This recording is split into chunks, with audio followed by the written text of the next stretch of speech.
I'm Brazilian also, and I will talk less about urbanism and more about public space created in an architectural scale. Architectural production in Brazil made in context with an absence of urban planning. So I will read to don't be lost in time. I will approach the theme of urban ground floors in Brazil through a concept that I have been developing to think about the relationship between Brazilian modern architecture and the ground.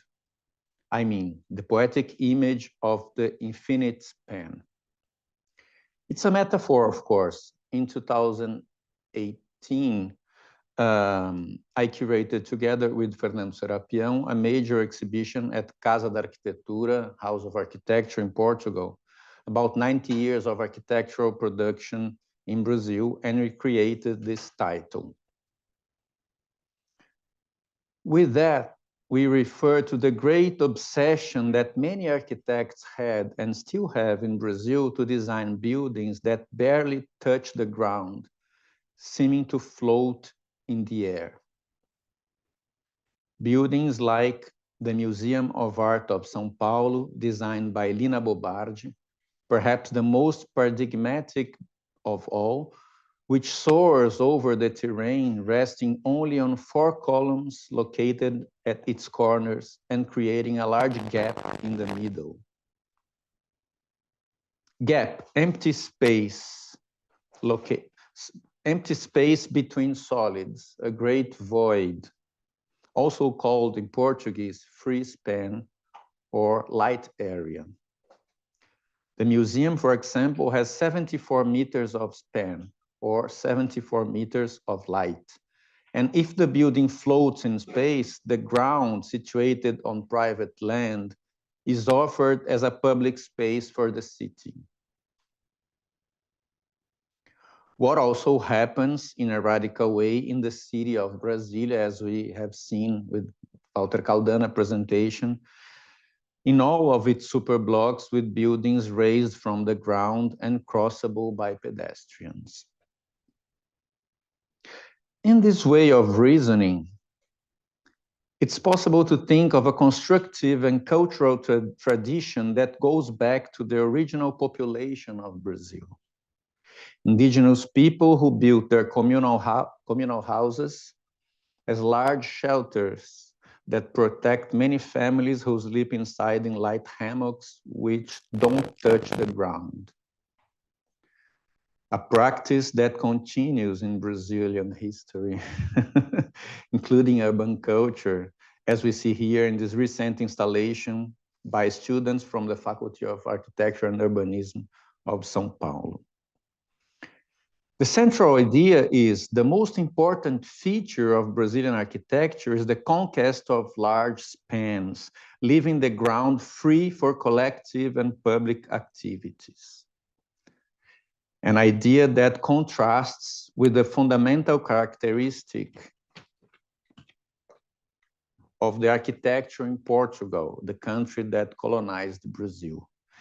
Yes, because the Portuguese admit, following a definition given by historian Alexander Kubler, North American historian, that their tradition, their Portuguese, is defined as plain architecture, or in Portuguese, arquitetura chã, in English, plain architecture. Kubler created this definition, and the Portuguese, they admit that it is true, their tradition, which means very solid buildings glued to the ground and made in a realistic and pragmatic spirit. In other words, they are opposed to the utopian and aerial sense of Brazilian architecture, something we see both in popular rural architecture made of stone and in its erudite and modern features in the work of Álvaro Siza, whether in examples of buildings like this social housing complex, for example, or in projects that practically build the ground, metamorphosing the building into the landscape. A great exception to this happens in the pavilion for the Lisbon Expo in 1998, which paid homage to Portuguese navigations and the discovery of Brazil.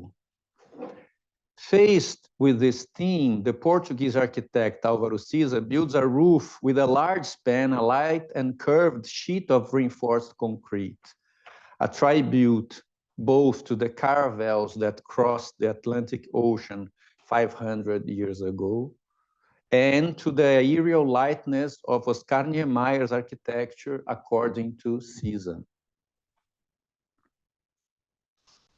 The origin of the Brazilian infinite span is certainly in the pilotis of the ground floor square of the Ministry of Education and Health building designed in 1936 by a team led by Lúcio Costa and Niemeyer with Le Corbusier Consulting.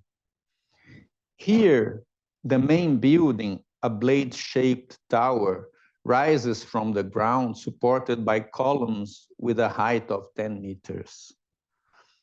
The beautiful plaza that emerges from there allows pedestrians to cross the block inside the lot as a true urban passage.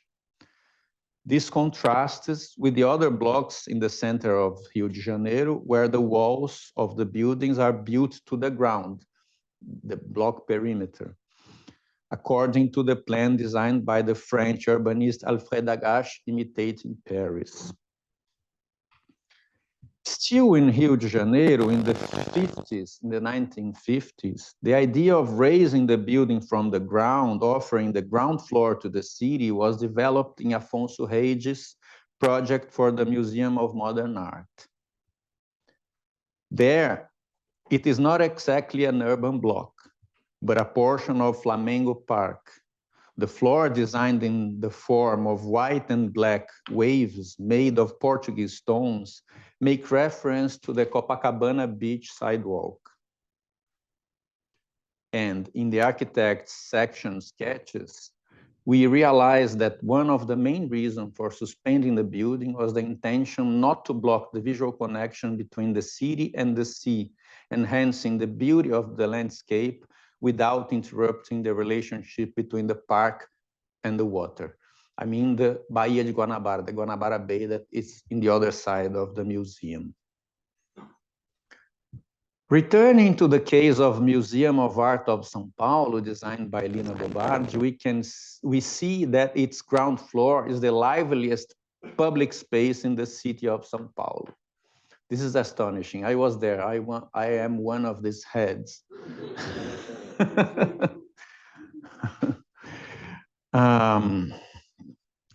Becoming an extension of the Paulista Avenue sidewalk, it hosts musical shows for thousands of people, political demonstrations, the most important in the city, antique fairs, and even circus shows as foreseen, including in the architect's drawings.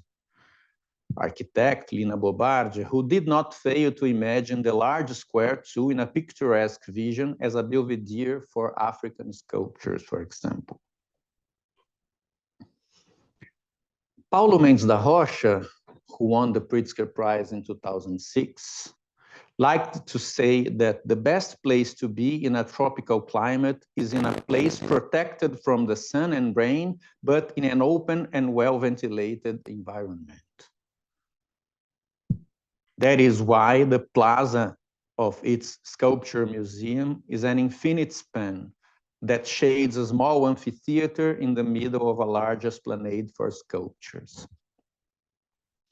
In his project for Patriarca Square in the historical center of São Paulo, the architect follows the same reasoning and builds a metallic portico that symbolically demarcates the place, covering a staircase that leads to an underground commercial gallery.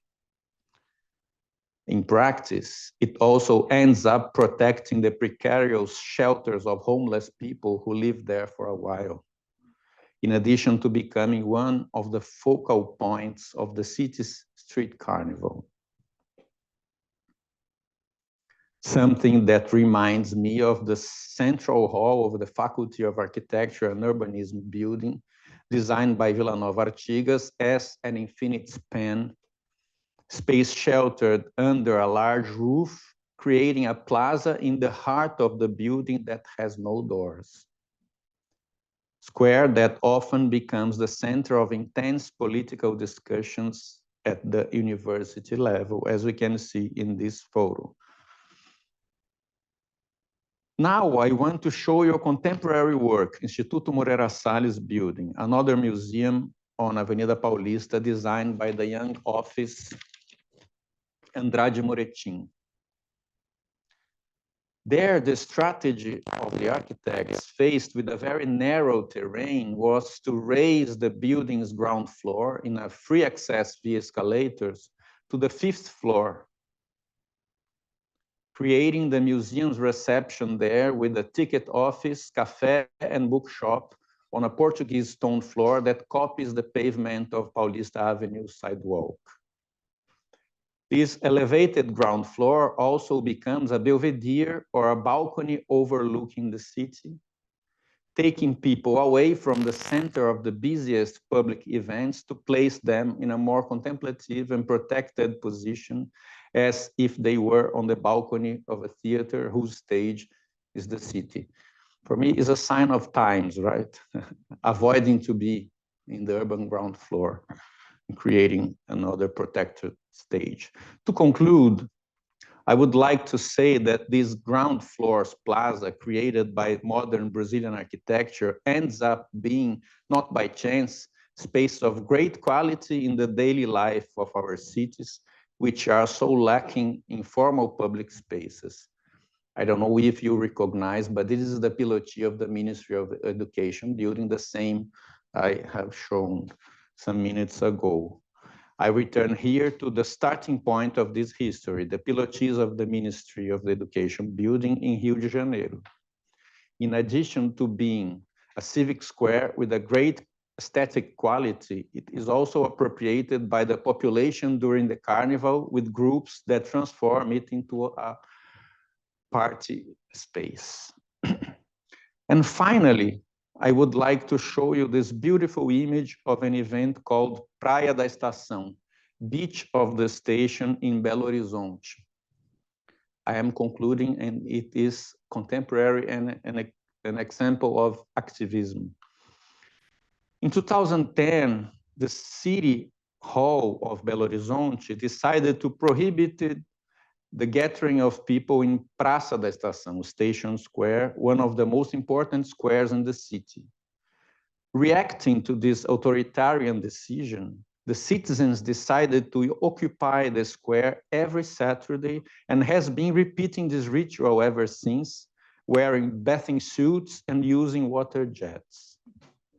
In this photo, the large green fabric that covers the crowd seems to pay homage to the infinite span of Brazilian architecture, pure light shelter and free of columns, simply supported by the wind. Oops. As in the famous sketch by Paulo Mendes da Rocha for the Museum of Sculpture, which purposely eliminates the vertical supports, the columns, making it seem that the reinforced concrete marquee floats as if there were no more gravity, image that he himself called poetically stone in the sky. Thank you.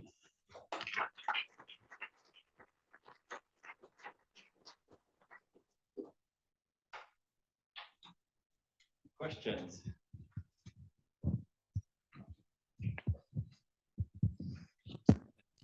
It's such poetic work. It is really wonderful. Thank you. I hate to ask a practical question, but it is a question. When who maintains and cleans up the public space? Is it the owners, who actually are sort of owning that building? Is it literally considered it's part of public works, owning that ground floor and maintaining? Thanks for your question. The thing is, these are public spaces in private lands. So the responsible to maintain is the private. So the many museums or things like that. That's why it works, maybe. But it happens because of this absence of tradition of public space in Brazil. What we see, first of all, there's a difference of the urbanism of the Portuguese and the Spanish in America. Of course, the English also. But the Spanish, they decided to build cities in a grid, departing from the central square.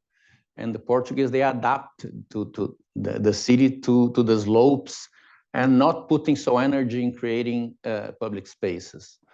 So we don't have a strong tradition of public space since the beginning. And after that, our public spaces, many of them were destroyed by the rodoviarism. I don't know if it exists this word in English, the tradition of demolishing everything to create expressways for cars. And the privatizing of everything. That's why I think it's my point. Realizing that situation, these architects decided to offer public space inside private lots because of offering this general space to the citizens and maintaining it.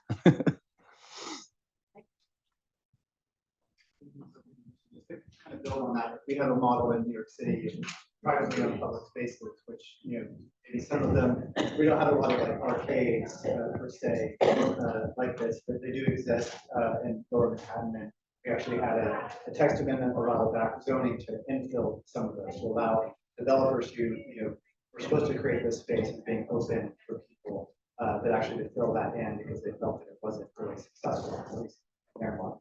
I guess. So I guess my question is more, you know, that privately owned public space model in New York City is basically to allow them to build bigger. So is that also an exchange that's happening here, where some of these projects, you know, are seeking to be able to do more, and so they're kind of gifting or providing this benefit? I understood the first part of your statement, but the question I didn't understand. So I guess. For some of the projects that you've shown, to those developers, the owners, that they get additional ability to build bigger to provide this ground floor public space? The developers. I don't know if I know how to answer your question. The thing is, first of all, the first part of your question, this partnership between private and public in New York is very interesting to my point, and different from what we have there. Because as far as understood, for example, in the Seagram building by me, they have the right to build and offer public space to the city. It's recent, this possibility in Brazil. Now we are starting to have also this possibility. But in terms of bigger or not bigger, I don't know. The thing is, that's why I like to use the word infinite span, because it has to be big. So a very big, large shadow and protection from sun and rain, where you can stay and there, if it's true, can, as you could see, many musical presentations and political demonstrations in a city where public space is lacking every time. These spaces could provide a possibility to crowd organization. For example, the urban ground floor of the Museum of Art of São Paulo is the place where the main manifestations, struggles for politics happens in the city. And it was not,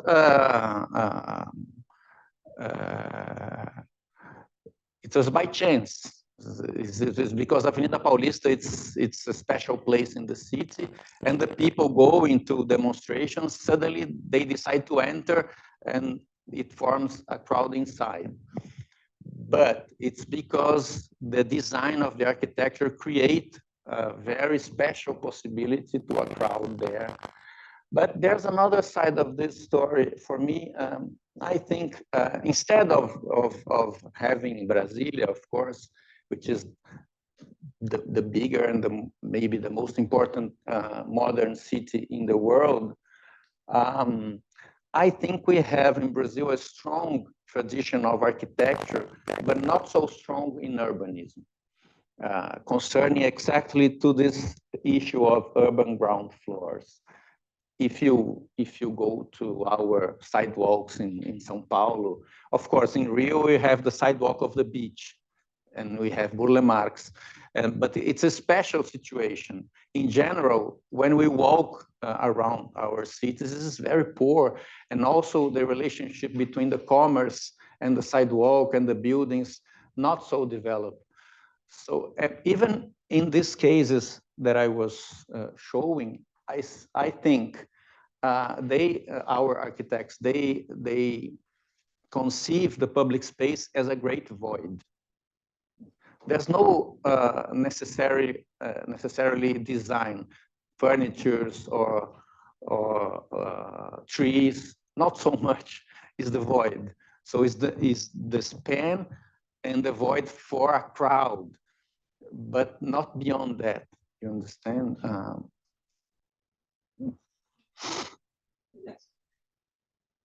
I'm not completely sure. I'm also Brazilian and not completely sure if I agree with you with your interpretation of not having a public space. If you think in terms of the idea of having the church as the central point, and here we are talking about the church as a public space, and all the thousands of small municipalities with this central point and the squares around. So the legacy of the Portuguese architecture put and create an initial spot for public space that maybe have, as Praça da Sé has been left for another arena, as you well say, Avenida Paulista. But I wouldn't deny that we don't have a tradition of a public space. Now we are going to discuss here who is right and who is wrong. No, okay. Okay. And especially because we have one of these cities with more fortified cities in the world with many gated communities. So it's the big contradictions between the open space or the attempt of doing that and the big walls everywhere. So I think that the modern architecture there has done quite a lot of trying to, create this space and try to lift the city, but at the same time has also created new walls. So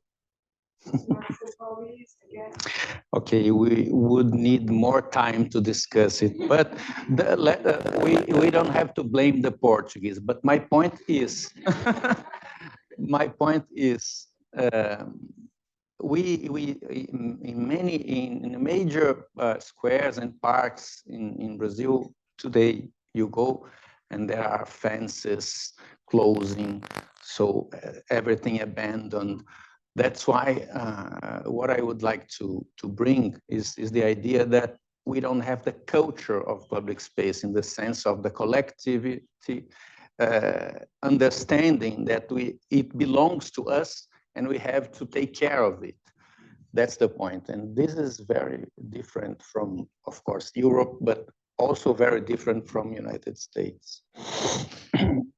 Just Anastasia. Kind of as I was hearing you talking, very fascinating talk, I was thinking in my mind similar spaces in the US that became much more protected out of the fear of unhoused people that you showed. And so when homelessness starts taking off, you see a lot of these spaces associated with private buildings that become either underground or overhead or enclosed. And so I was wondering, So house people, are they welcome? I mean, are they perceived as having a right to the space as anybody else? Is that a concern, or do you see this trend of enclosing because of homelessness or because of, a lot of private developers, and I have interviewed quite a few who said that they do not want to have these spaces so open and accessible because of the fear of Yes, yeah, it's true. This fever of security is difficult to deal when you go to the Brazilian cities, and everywhere you see it, and protection but the generosity of our modern architecture create possibility for hosting this homeless people. So, for example, the image I showed, this big span of Portugal by Paulo Mendes da Rocha, and people living. And today, many marquees we have that protects people from sun and rain. Below, we see this, I don't know how to say it in English, but these things to avoid people to lay down. Which is a design, a terrible design to anti-homeless people.